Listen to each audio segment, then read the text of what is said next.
Hi friends, SY ఫుడ్కి స్వాగతం.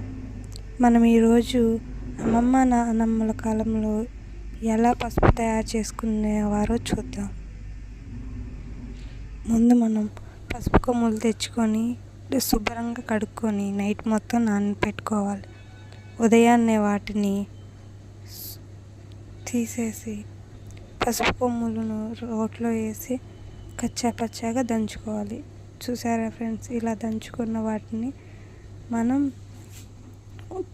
2 రోజులు కానీ 3 రోజులు కానీ ఎండపెట్టుకోవాలి.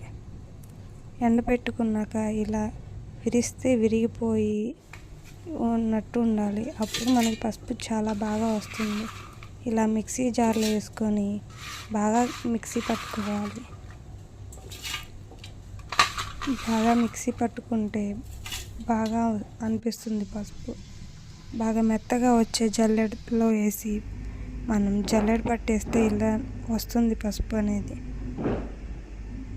మన అమ్మమ్మ నాన్నమ్మలు ఇలా న్యాచురల్గా చేసుకోవడం వల్లే వాళ్ళకి ఎలాంటి హెల్త్ ఇష్యూస్ లేవు.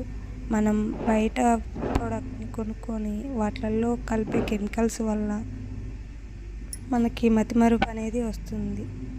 ఎందుకంటే మనం ఇంత నీట్గా చేసుకున్న పసుపు మహా అంటే 3 నెలలు ఉంటుందేమో, కానీ బయట మనం కొనుక్కునే పసుపు ఎందుకని సంవత్సరాలు ఎందుకు ఉంటుంది? పురుగు అనేది ఎందుకు రాదు? మనం ఫ్రిడ్జ్లో పెట్టుకుంటే మన పసుపు ఎన్నాళ్ళైనా ఉంటుంది, కానీ బయట పెడితే మహా అంటే 3 నెలలు ఉంటుంది.